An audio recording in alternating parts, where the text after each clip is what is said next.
Welcome back to the XTS Custom Shop here in Nashville, Tennessee. I'm here with Eric. Say hi, Eric. Hi, Eric. There he is, folks. So now most of you know that if you have MIDI-capable effects, that oftentimes they don't need to go in a loop switcher because why, Eric? Tell them why. Well, MIDI controllable stuff is MIDI controllable. That's right. So like this H9 and H90, you can bypass them with MIDI commands so they don't necessarily have to be in a loop. And yet this board has a loop switcher and these devices are sitting in those loops. So why on earth, Eric, would we do something that we don't have to do? Well, flexibility is the name of the game, Yes. Not just in preventing sports-based injuries, but also guitar audio. Will you start by telling us about sports-based industries? Well, my understanding is that the more flexible you are, the less likely you are to damage ligaments. Now extend joints. that metaphor.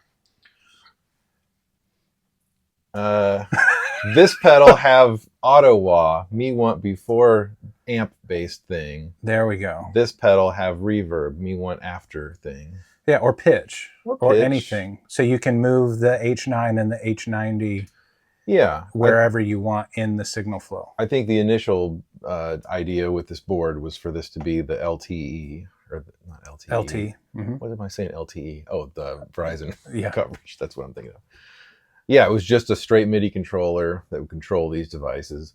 And you could put this inside the insert on this or inside of here, run it pre-post. Ways you could do it, but for this way, you can put all three of these in loops. They're all reorderable. You can do whatever you want. Mm-hmm. This thing's split in half. So each half of it is a stereo loop in here. Mm-hmm. Stereo loop here, mono loop here.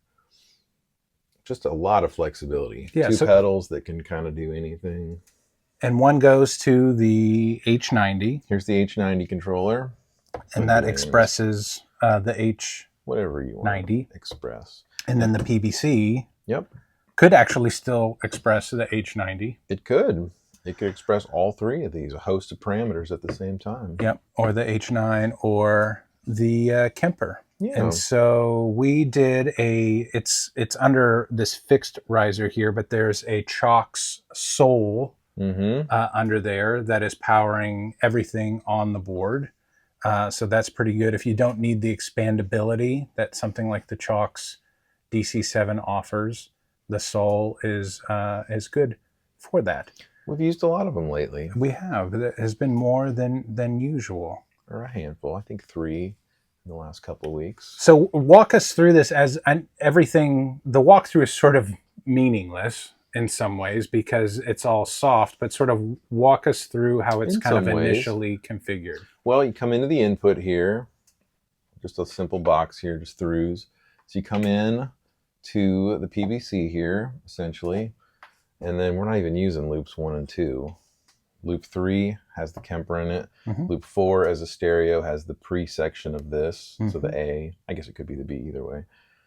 The second half of this is in loop 5 stereo, and the H9 is in loop 6 stereo as well. Very cool. And then we come out of here, stereo, boom, boom, boom, boom. To the interface. Right. So set a DI out here, we're ready to go. And then there was some MIDI shenanigans. There is MIDI shenanigans because you look at this profiler and you say, hey, you don't have a MIDI plug on you. That's true. It has a USB thing that runs down into here. There's a little dongle here.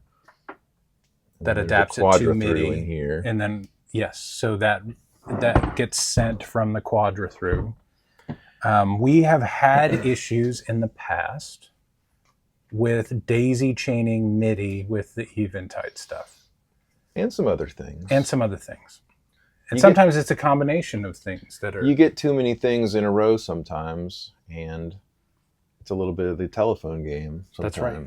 That's a great analogy. Very good. Gold star, Eric. Hey, thanks. So kind of a simple board conceptually, like easy to state what it is, these 3 pedals and loops on a PBC 6X, but because of the power of each of these devices individually, it kind of is more than the sum of its parts. It's a little bit of an entire studio's worth of gear that you can have in a live context. This setting could be a deluxe in here with a tube screamer in front of it. This could be a spring reverb. You could have a trem and a chorus in here if you wanted to. This one could be a Marshall in here with whole different effects. For sure. So there's just the possibilities boggle the mind. I'm boggled. It's the type of freedom that I myself don't care for, because there's too much freedom. That's right. I like to be boxed in a little bit. A little more restrictive. Yeah. I understand completely. This is a very cool board, though. Yeah, super cool. And so, if you guys need something like this or something completely different, give us a call and we'll talk then. Later.